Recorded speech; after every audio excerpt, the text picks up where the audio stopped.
Welcome to Talk Testimonies. We're here to give you the inside track on significant Supreme Court decisions. Helping make sense of some pretty complex legal stuff. Exactly. And today, we're doing a deep dive into a specific case, Barr v. American Association of Political Consultants, Inc. Right, a big one concerning automated calls and the First Amendment. We'll kick things off with the outcome, the bottom line, really.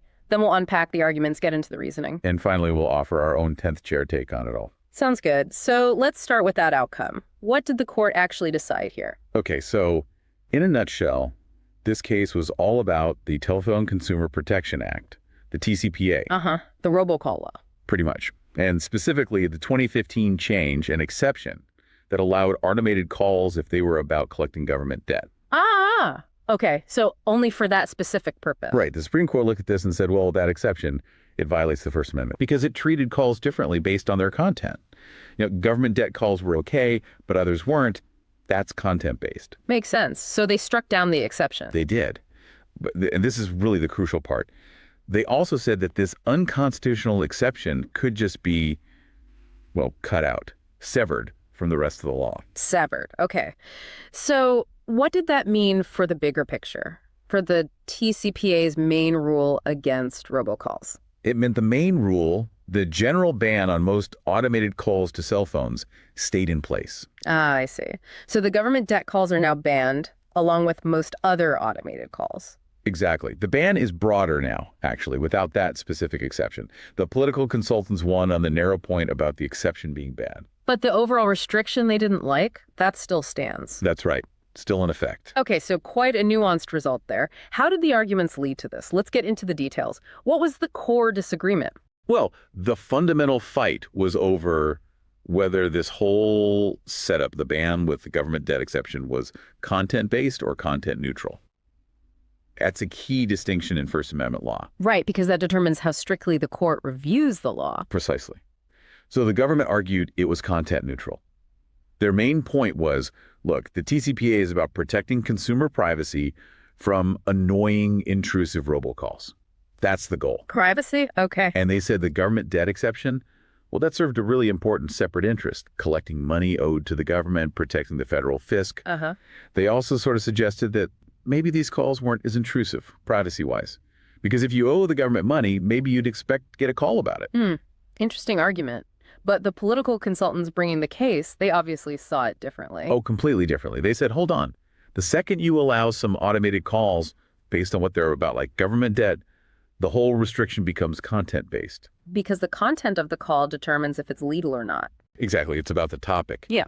And they argued that means the law should face strict scrutiny. Which is that super high legal standard. The highest, yeah. The government has to show a compelling interest and that the law is narrowly tailored to the least restrictive means. Very tough to meet. And did the consultants also challenge the underlying ban itself? They did. They pointed out that, wait a minute, you're banning all these automated calls to cell phones, supposedly for privacy, but non-commercial automated calls to landlines are still allowed. So an inconsistency there. That was their argument, yeah. They suggested it showed the privacy justification wasn't maybe as strong or consistent as the government claimed. Okay, and this severability point, the idea of just cutting out the exception, that sounds like it was a major battleground too. Huge. Absolutely huge. The government's position was pretty straightforward. If the exception is unconstitutional, fine, just remove it. Leave the main ban intact. They argued that's what Congress would have wanted. Yeah, they said Congress clearly wanted to protect consumers from most robocalls, so keeping the main ban achieves that, even without the exception. But the political groups disagreed. Strongly. They argued that finding the exception unconstitutional actually showed the whole ban was flawed. How so? They felt the exception proved the government wasn't really committed to privacy above all else since they carved out this one area.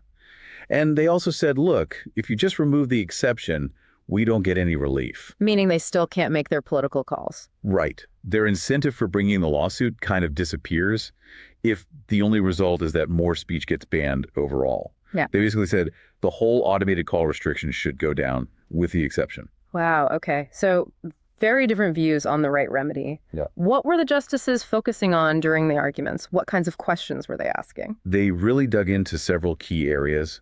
One big question was, What's really being challenged here? Is it just the exception or is a whole underlying ban on the table? Like the scope of the challenge. Exactly. And they talked a lot about privacy expectations. Is your cell phone somehow more private than your landline? Or more private than someone knocking on your door? Yeah, that's a tricky one in the modern age. Definitely. And then there was the big legal test question. Yeah. How do we draw the line between a content-based speech restriction, which gets strict scrutiny, Right. and just a general economic regulation that happens to affect speech indirectly, which usually gets a lower level of scrutiny? That's often a really difficult distinction. I can imagine. What about severability specifically? Did the justices have questions there? Oh, yeah. They question whether the usual rules for severing parts of laws, rules often developed in, say, equal protection cases, should apply the same way in a First Amendment context involving an exception. Like, is cutting out an exception different from cutting out some other part of a law? Kind of, yeah. And they wrestled with that question of congressional intent. If Congress couldn't have the exception, would they have preferred the original broader ban, or would they have maybe wanted no ban at all in this specific context? Trying to figure out what Congress would have done. That sounds like guesswork almost. It can be, yeah. They also looked at the timing, the fact the main ban was from '91 and the exception was added much later in 2015. Did that matter for which part was potentially invalid? And, the sheer number of consumer complaints about robocalls definitely came up. Did that tell us something about Congress's intent to have a strong ban? The practical reality of robocalls. Right. And of course, the core First Amendment questions. Is this ban narrowly tailored? Does it serve a compelling interest? They even touched on the original reason for the cell phone ban back in the day. Which was? The fact that people used to have to pay for incoming calls on their cell phones. That reason's mostly gone now, but it was part of the history. Interesting how the technology changes the context.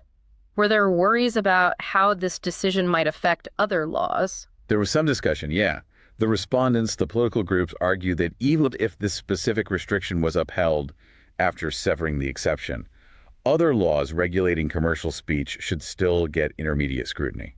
Okay, a different standard for commercial ads and things like that. Right. Basically saying, don't let this case mess up the established rules for commercial speech regulation, even if you call this rule content neutral after the fix.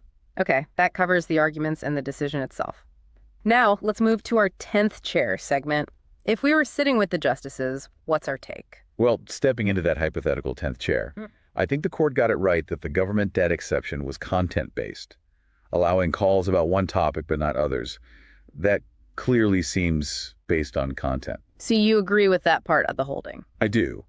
But the decision to just sever the exception and keep the underlying ban, that's where I have some reservations. Why is that? Because I think the challengers had a pretty strong point. The very fact that Congress created that content-based exception does seem to poke a hole in the argument that the main goal was always purely privacy, applied consistently. Because they were willing to sacrifice some privacy for debt collection. Exactly. And you combine that with the fact that non-commercial automated calls to landlines were already allowed. Yeah. It suggests the government's interest in protecting privacy wasn't quite absolute, or maybe wasn't the only driving force behind the cell phone-specific ban. So the inconsistency is the issue. It raises questions, yeah. And then there's the practical effect of severing. Right. You mentioned that earlier. The end result is actually more speech being restricted than the law allowed when the exception was in place.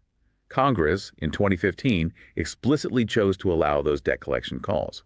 The court's remedy essentially overrode that specific choice. Which feels a bit like the court is rewriting the law. It raises that concern, especially, when we're talking about the First Amendment. Maybe a more thorough First Amendment analysis would have required looking harder at the justification for the underlying cell phone ban itself, given these inconsistencies and exceptions. Instead of just assuming the main ban was fine and only fixing the exception. Potentially, yes. It's a complex balancing act. But the severability route here feels maybe a bit too neat, avoiding a deeper look at the core restriction in light of its history and exceptions. That's a really thoughtful perspective. Thanks for breaking that down. Sure thing. Well, that wraps up our deep dive into Barr v. American Association of Political Consultants, Inc. We hope this discussion has shed some light on the case, the arguments, and its potential impact. It really does highlight that constant tension, doesn't it? Protecting privacy versus protecting free speech, especially with new technologies. Absolutely. So, for our listeners, something to think about. What part of this decision stands out most to you? Is it the content-based finding, the severability analysis, the practical outcome? And what broader questions does this raise for you about how we should regulate communication going forward? It's an ongoing debate. Definitely worth thinking about. We encourage you to keep exploring these important Supreme Court cases. Understanding them is really key to understanding our rights and the legal landscape we live in.